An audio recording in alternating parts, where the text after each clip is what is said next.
ઈ હું ખાશો? એવું કોલેજન ભેળ ખાવ છું, ખાવી છે તમારે? એ મારે નથી ખાવી, તું ખા. એ શાખો તો ખરી, શાખો શાખો, બહુ રૂપાળી ભેળ છે. એ તમે ખાવ, નથી ખાવી મારે. હે સકોડા બેટા, આજે આવી મારી યારે બપોર પછી? એ ક્યાં જાવું છે? નવરો નથી હો મારી પાસે, ક્યાં જાવું છે પેલા ઈ કયો. એ મારે ભાગોળે જાવું છે. આ થોડાક ઓસાડિયા ને ટવાલિયા ને એવું બધું લેવા જાવું છે. નેપકીન ને બધું ખૂટી ગયું, હવે દિવાળી આવી બધું લઈ આવી. ને કાચના કપ રખેબી ને ગ્લાસ ને એવું બધું લાવવું છે. એ મમ્મી, એ બધું આ રહેવા દો ને, આ ઓણ મંડી છે અને મંદિરનું વાતાવરણ છે અને કારખાના કઈ ખુલે એનું કાંઈ નક્કી નથી. એટલે અત્યારે બધો ખર્ચો રહેવા દો, અત્યારે કાંઈ જવું નથી આપણે. બધું બકાડી દો હવે. તમારે હોટલમાં જાવું હોય ત્યારે તમને મંદી નથી નડતી? એ કોને હોટલમાં જવું છે? કેમ તમે બધા શરદ પૂનમ ને દી હોટલમાં જવાના છો ને ખાવા? કોણે કીધું તમને? હવે કાલે જ કહેતા હતા સકુડી વહુ કે શરદ પૂનમ ને દી હોટલમાં જવાનું છે એમ. એ મમ્મી, એ બાઈ વાહે પડી ગઈ છે મારી કે એ મને ઘરની બહાર નથી કાઢતા, ઘરની બહાર નથી કાઢતા. એટલે પછી મેં કીધું કે હવે એને બહાર કાઢવી જોઈએ, એટલે પછી જવાનું થાય. મેં કીધું હાલ હોટલમાં જાય, એટલે જો જાય સહી. હવે ઈ સકોડી વહુ તો કાલે એમ કહેતા હતા કે તમારા દીકરાએ કીધું છે કે શરદ પૂનમ ને દી કઈ રાંધવાનું નથી ને આપણે હોટલમાં જાવું. એ મમ્મી, એમાં એવું છે કે એટલું બધું મોંઘું કાંઈ આપણે જવાનું થતું નથી. એટલે ઓલા અનલિમિટેડ ઢોસા છે ને, 110 રૂપિયામાં ખાવો એટલે ખાવ. મસાલા ઢોસા ને પાપડની જેમ તમે તારે દબાવો એ ત્યાં લઈ જાય તમારે. અને તમારે બધાને આવો તો તમે બધા રેડી થઈ જાઓ. સસ્તું ને સારું છે. આપણે 4 જણા જાઉં તો 400 રૂપિયાનો ખર્ચો થાય. એક જણાના 100 રૂપિયા? અત્યારે 100 રૂપિયાનું શાક લાવે ને તો આખો ટક વયો જાય ને આખું ઘર ખાઈ લે. આ મોડી મંદી કરો. ઘરમાં જે વસ્તુની જરૂર છે એ લાવવાનું કે તો તમને મંદી નડે છે. હોટલમાં જવા મંદી નથી નડતી. એ મમ્મી, ઓલી બાઈ મારી વાંહે પડી ગઈ છે એટલે મારે નકર મારે કાંઈ જવાનું થતું નથી. 400 રૂપિયા કાંઈ બગાડવા નથી થતા મારે. હું કહો છો તમે? હા હા હા, અરે ચકોડી, હું તો ખાલી મજાક કરતો હતો. આગળ કહેતા હતા ને ઓલી વાહે પડી ગઈ છે એમ. પણ ઈ તો ખાલી અમે વાતું કરતા હતા, હું ને મમ્મી. એ માડી, આ બાઈએ તો જો છોકરાને હાવ દબાવી દીધો. માડી બાઈને ભાળી ગયો, જો તો બોલી નથી એક તો મારો સકુડો.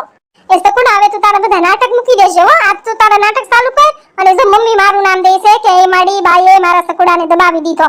નાટક બેન કરો તમારા હવે. એ હું તો કઈ નાટક નહીં કરતો, હું તો ખાલી વાત કરું છું. માડી, અત્યારની બાઈનો કોક તો છો. એ મમ્મી, આ સકુડો છે ને નાટક બાજ છે એક નંબરનો. એ બધા નાટક છે એના. અને તમને એમ થાય કે બાઈને ભાળી ગયો ને કઈ બોલી નથી એક તો. એ હોટલમાં એને જ જાવું છે ને, નામ મારું દે છે.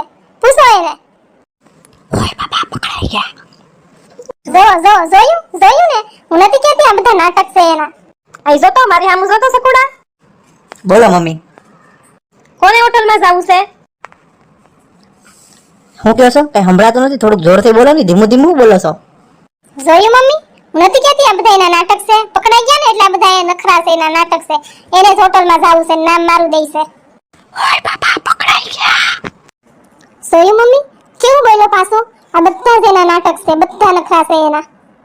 મળ્યા બાઈ આવ્યા પછી આ એક છોકરાનો બાપ થયો. સકુડા, તું કઈ નાનીનો નથી હવે.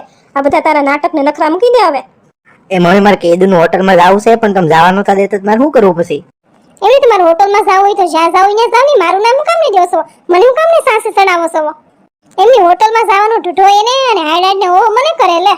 એટલે કેમ તું નહોતી કહેતી કે આપણે કોક દી હોટલમાં જાવ એમ? લગન પછી તમે હોટલમાં મને નહીં લઈ જાવ એવું તું મને ખબર સગાઈ પહેલા કહેતી હતી એકવાર કે તમે મને લગન પછી હોટલમાં લઈ જાવ કે નહીં લઈ જાવ. એટલે મેં વિચાર્યું કે આ તારી વિચાર હશે એટલે તારું વાત કરીને વાત કરું એમ. એમની હોટલમાં તારે જાવું ને અત્યારે પકડાઈ ગયો એટલે આમ તો જો કેટલા ગોગા વાળો છું, કેટલા ગોગા વાળો છો, કઈ રીત છે? તો મેં આ બાઈ મારે બાંધવા માંડીને તું કરવા માંડી. શું કરવાનું છે એનું? એ તારા લખણ એવા છે ને એટલે તારી આરે બાથે છે. જો છે હા હું એક થઈ ગઈ લે. એક જ થઈ જાય ને, તમારી જેવા ઘરમાં હોય તે શું કરે પછી? અમારી જેવા શું કરે? અમારી જેવા હેરાન થાય. એ હું તમને બધાને 8 મહિના થયા તો એનો કહું છું કે એ મસાલા ઢોસા બનાવો કંઈક નવું બનાવો. પણ તમે તોય મારી વાત માની. સકુડે કીધું કે એ મારે અડડિયા ખાવા છે એટલે એ તમે બીજા દી સામાન લઈ આવ્યા, કાજુ બદામ લઈ આવ્યા, ઘી લઈ આવ્યા, તરત અડડિયા ખવડાવ્યા ને. મારે કોક દી ખાવું હોય તો તમે તો કઈ બનાવી ન દેતા, પછી મારે કરવું હું? એ તમારે નથી નવું ખાવાનું ભડભડિયો બહુ, પણ તમને એમ થાય છે ઘરમાં નાનું છોકરું છે, એને હાસવાનું હોય, એ રોતું હોય, એને રાખવાનું હોય, ઘરમાં કામ હોય આખો દી. કઈ એમ નવરાય થોડી હોય? મોટો થાય ને પછી બધું કર્યા કરશો. અત્યારે નાનું છે ને એને હાસવો જોઈએ. હા, એનો ટાઈમ પહેલા હાસવો જોઈએ. તમારે તો કાયમ નથી નવું ખાવાનું ભડભડિયો હોય તો કાયમ ક્યાં નથી નવું બનાવવા બેહવું? જોશે અમારા ઘરમાં તો બધા છોકરા નોખી નવાઈના છે. હા હું એક અને છોકરા એક, એટલે અમે બધાથી નોખા લ્યો. હવે તમે બધા કોમેન્ટ કરીને બતાવો કે આમાં કોનો વાક છે, મારો વાક છે કે સકુડીનો વાક છે? જે હોય તમ તાર ચોખ્ખું કહેજો, તમ તારે આનો ફેસલો જ કરવાનો છે. હા હા ફેસ વોશ કરી લેવાનો છે, કેમ કે છે ને ખાવાનું ફટફડિયો સકુડાને અને નામ મારું દઈ લે સાસે મને સડાવે, મારે જાહેરાત ને હું થવાનું નાખે થવાનું ને. હા કોમેન્ટ કરો બધાને, ઘસકાવો સકુડાને. એક છોકરાનો બાપ થયો પણ હજી એના નાટકને નખરા નથી મેટા લે. એ આજે રજા હતી અને કોલેજન ભેળ લાવ્યો હતો ને, એક રવિવારની રજામાં એક કોલેજન ભેળ ખાવા બેઠો, એમાં તો આખું ઘરે ઘસકાવ્યો મને. શું કરવું હવે? બધા કોમેન્ટ કરો, જે હોય તમને જે લાગે એ કોમેન્ટ કરો. આમાં કોણ હાસું ને કોણ ખોટું? હા પાછું તમે કોમેન્ટ કરો છો ને તો તમે એક વસ્તુ ભૂલી જાવ છો. એ ખબર તમને કઈ? હા તો એ કહું તમને, તમે છે ને સબસ્ક્રાઇબ કરવાનું ભૂલી જાવ છો. કેમ કે આપણા વિડીયો છે ને કેવું થાય છે, અઠવાડિયે ભલે આવે પણ આપણા વિડીયો છે ને જોરદાર ને ચટાકેદાર વિડીયો આવે, એટલે તમને જોવાની મજા આવશે. એટલે સબસ્ક્રાઇબ કરવાનું ભૂલતા નહીં, બેલ આઇકોન દબાવજો અને કોમેન્ટ કરતા રહેજો, આમને આમ સપોર્ટ કરતા રહેજો. તો હાલો મળ્યા નેક્સ્ટ વિડીયોમાં.